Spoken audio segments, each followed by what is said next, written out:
Olá pessoal, tudo bem? Sejam mais uma vez bem-vindos. Vamos começar o nosso primeiro módulo do nosso curso de corrida e vamos ver a corrida de rua.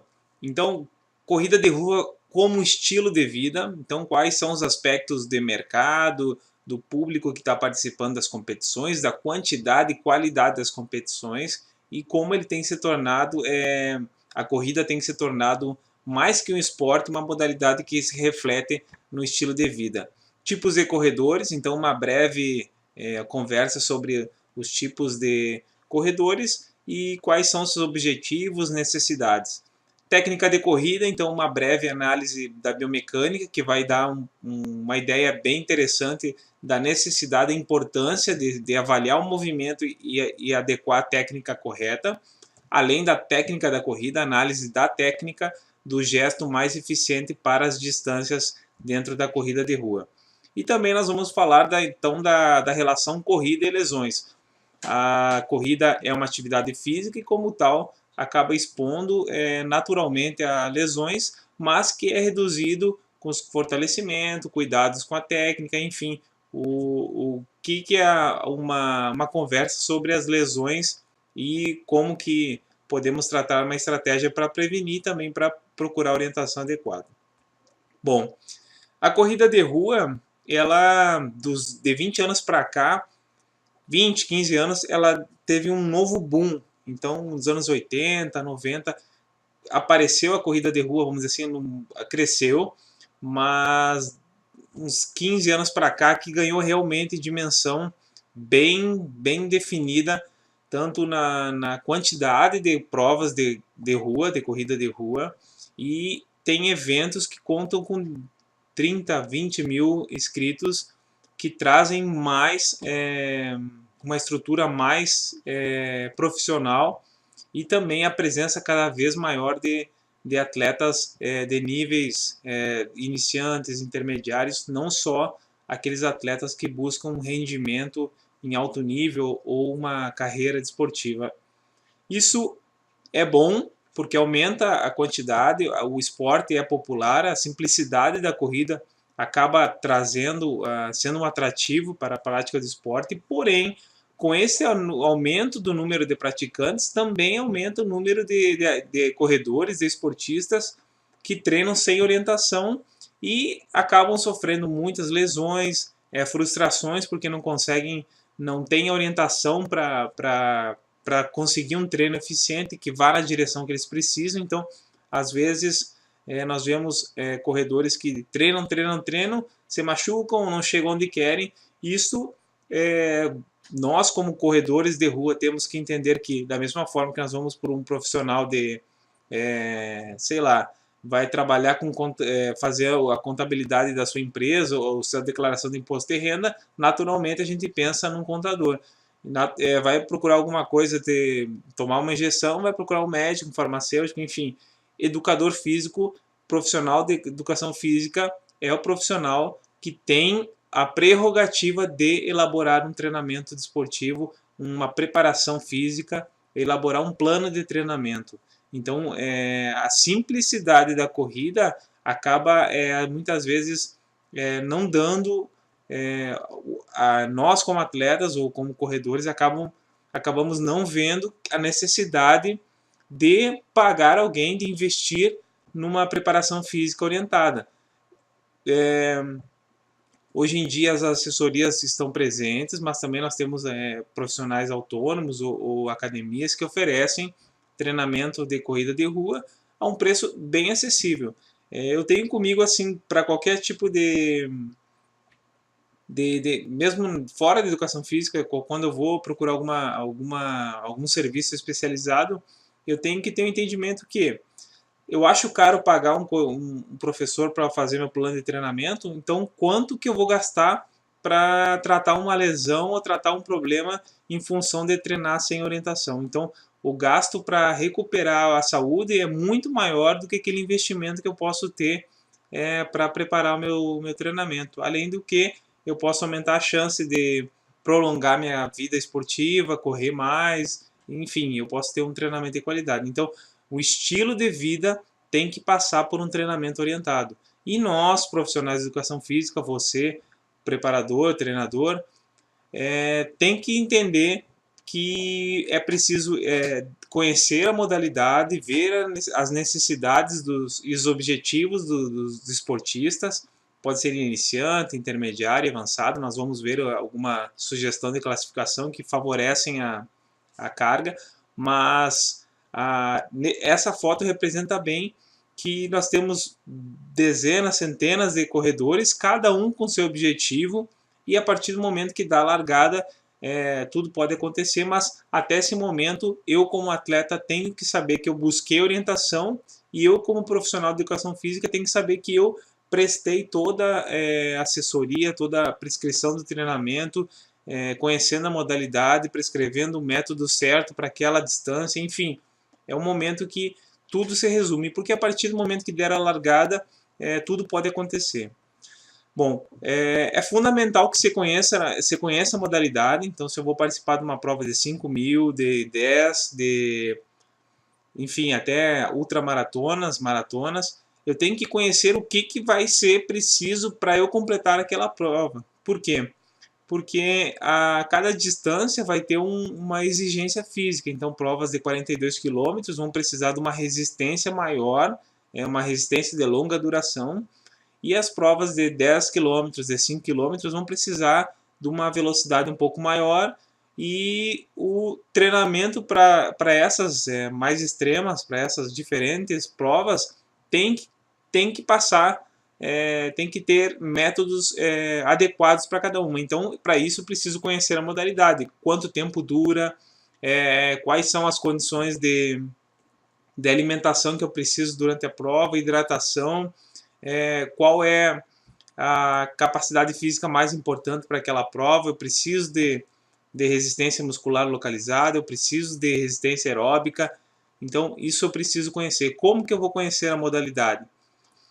Eu vou fazer eu como professor de educação física, eu vou ver o tempo de duração médio daquela prova, então as distâncias, de acordo com o nível do meu corredor. Então, se é um atleta intermediário, qual é a provável duração da prova, qual é a qualidade física mais importante. Então, tudo isso nós vamos ver ao longo desse nosso curso, de maneira que eu possa fazer uma avaliação da minha modalidade, análise do perfil do meu atleta, e em cima disso fazer a combinação dos métodos. Isso reduz a chance de eu pegar um treinamento de uma revista e baixar ali a planilha, e o corredor simplesmente eu quero fazer tal tempo e copia uma tabela, uma planilha, sem passar por uma avaliação, ver as necessidades, ver o seu perfil, ver se realmente ele tem estrutura para suportar aquele treinamento.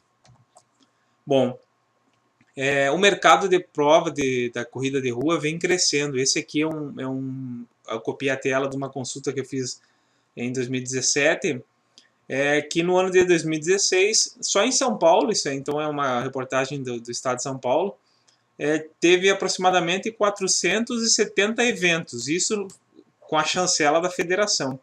E nessa quantidade, 820 mil inscritos.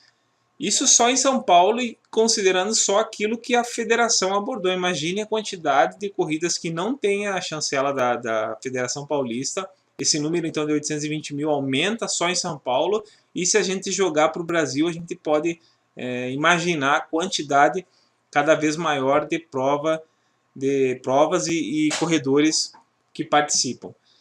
Além disso, se essa quantidade participa, existem muito mais que não participam. Então, que a gente encontra nos parques, e acaba, às vezes, parques, ruas, não encontra em provas. Então, a corrida de rua realmente tem ganhado um espaço muito grande.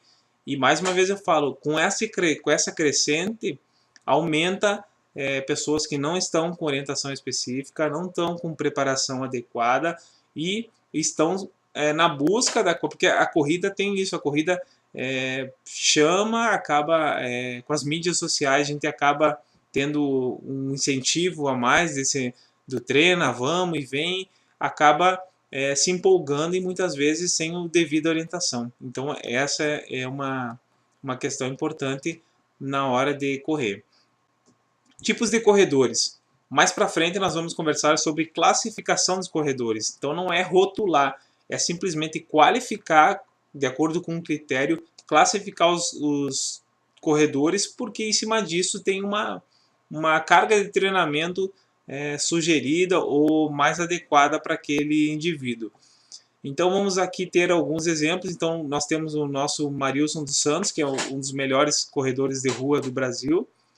Ele vai representar então para nós aqui o corredor de alto nível. Ele tem capacidade para suportar qualquer ou todos os níveis de treinamento que um atleta profissional pode aguentar. E nós temos também indivíduos, pessoas que têm a corrida de rua para qualidade de vida, para composição corporal, para controle de peso, pessoas que vão completar as suas provas, então usam a corrida de rua como social, com sociabilização para treinamento, mas participativo. E também aqueles atletas amadores que buscam a sua classificação dentro da categoria. Isso é uma parte bem interessante de explorar, essa possibilidade de não precisa ser os 5 primeiros de toda a prova. As provas menores, as provas mais regionais, também tem uma disputa interessante dentro das categorias e acaba dando bastante resultado. E também aqueles indivíduos que usam a corrida como condicionamento físico sem a preocupação de participar, de ter uma programação voltada para o rendimento, mas eles precisam de uma orientação. Então, cada tipo de corredor vai representar um tipo de objetivo e, em cima disso, um tipo de preparação, de programação. Fatores influenciadores do treinamento desportivo. Então, quando nós temos aqui numa sessão de treino, então vamos imaginar um grupo de corrida, aquele indivíduo que chega ali, ele não pode ser visto como simplesmente aquela pessoa que vem ali para aquela 1h, 1h15. Ele vai trazer toda aquela carga de fatores, desde os fatores hereditários, meio ambiente, motivação, idade, recursos financeiros. Eu selecionei alguns aqui em cima de uma adaptação de Dantas, que esses fatores influenciadores vão impactar na realização esportiva. Então vamos passar pela hereditariedade. Então aquilo que o indivíduo traz de carga genética é o potencial para ele ser um bom atleta ou ter um bom desempenho físico. O meio ambiente vai passar pelas condições que ele cresceu ou que ele foi influenciado em casa, e isso vai trazer uma carga bem interessante na estrutura dele, no potencial real dele. Então a capacidade vai depender se foi bem alimentado, o desenvolvimento social, cultural, isso tudo acaba refletindo na disciplina, enfim, em alguns pontos que o meio ambiente influencia no treinamento. Da motivação, o esporte precisa de uma motivação que é intrínseca, ou seja, incentivo externo, motivação interna. Se o atleta é motivado, ele vai procurar orientação, e cabe ao profissional de educação física transformar essa motivação de treinar numa realização orientada, enfim. Então a gente aproveita que ele quer fazer e mostra como fazer. Enfim, esses são alguns apanhados. A nutrição eu destaco também porque o combustível é o alimento, então o atleta, o corredor, o esportista, ele precisa ter uma alimentação adequada para ter um rendimento, uma capacidade fisiológica adequada. Não é necessário fazer uma alimentação extremamente regrada, tem ali cada um dentro da sua, lembrando dos tipos de corredores, os de alto nível vão ter uma necessidade, e outros que não precisam de uma carga tão grande, ele vai ter uma outra exigência, outro requisito alimentar. Isso quem pode orientar é um nutricionista, é um médico que vai ajudar na elaboração do seu cardápio. O que é importante saber? Uma comparação básica eu vou no posto, eu procuro o melhor combustível para o meu carro. Então, como nada mais justo do que eu vou treinar, vou colocar meu corpo em risco, eu procurar e ver alimentação balanceada. o que a gente vê? A pessoa começa a treinar e já pensa no suplemento. Muitas vezes não é necessário. O atleta amador, e às vezes a própria alimentação um pouco ajustada já, o seu feijão e arroz, enfim, não vamos entrar no detalhe porque não cabe, mas como profissional de educação física eu tenho que orientar meu aluno que ele tenha uma estratégia alimentar. Ou seja, eu não vou dizer o que ele tem que comer, mas eu tenho que ressaltar, destacar que ele tem que ter uma alimentação balanceada e que ele tem que procurar sugerir que ele busque um nutricionista dentro de uma ideia de multidisciplinar. E compromissos profissionais. O atleta o atleta amador, ele responde a compromissos profissionais, familiares, sociais. Então ele não vai poder ter suportar tanto em tempo uma carga exclusivamente de treinamento esportivo. Ele tem que adequar o treinamento esportivo de acordo com esses fatores influenciadores. Então, o profissional de educação física, na hora que for prescrever, ele prescreve o treinamento de acordo com os objetivos e necessidades e também as possibilidades do atleta, tanto o tempo que ele vai ter disponível. Então eu calculo, vejo ali o tempo que eu tenho disponível para treinar e em cima disso eu jogo os objetivos. Vai ter o treinamento ideal e o treinamento real. O treinamento real é aquele que realmente o atleta vai conseguir cumprir. Em cima disso, compromissos familiares e profissionais têm grande impacto como influenciador do treinamento esportivo. Então, esse apanhado é para mostrar que o atleta, o corredor, esportista, amador, ele precisa conciliar tudo isso com o seu treinamento. Para encerrar essa parte aqui, o que pode acontecer? O atleta ele pega um treinamento ou o treinador prescreve um treinamento de alto nível, ou alto nível não, mas que seja ideal para desenvolvimento para uma prova de 5 km, vamos dizer assim, 10 km, mas na verdade o atleta não tem a estrutura necessária em tempo e também a estrutura social para ele suportar aquele treino. Então ele recebe uma planilha com treino perfeito, muito bom, mas ele não consegue cumprir na quarta-feira porque ele teve que ficar até mais tarde no trabalho, aí ele saiu cansado, não conseguiu treinar, aí chega no final de semana, ele precisa acompanhar a família, não consegue fazer o longão, e nesse tempo a planilha ele acaba evoluindo como se ele estivesse cumprindo todos os objetivos. E na realidade esses fatores influenciadores não estão deixando ele cumprir. O que é a sugestão?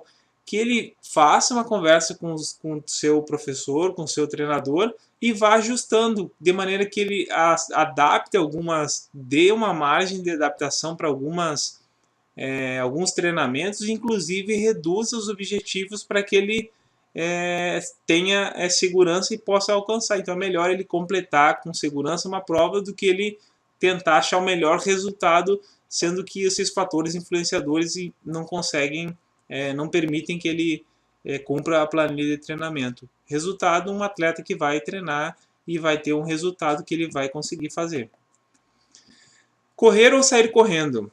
A corrida, pela simplicidade que tem, acaba dando uma falsa impressão que tudo é fácil. Correr e sair correndo é a diferença entre correr buscando um resultado, pode tanto ser aquele atleta de alto nível quanto o atleta que quer completar a sua prova, ele precisa de uma organização. E sair correndo eu não tenho objetivo, não faço a corrida como objetivo de preparação ou de melhorar meu rendimento. Eu saio correndo sem compromisso, só atividade física mesmo, só sair sem organização. Se eu quero participar de uma prova, se eu quero competir ou participar ou usar a prova como condicionamento físico, eu preciso correr, ou seja, eu preciso de uma organização. Quem vai dar essa organização é o profissional de educação física, ele é o responsável. E nós, profissionais de educação física, temos que saber que nós temos que aprender a organizar um treinamento voltado para a corrida de rua. Essa é uma questão importante.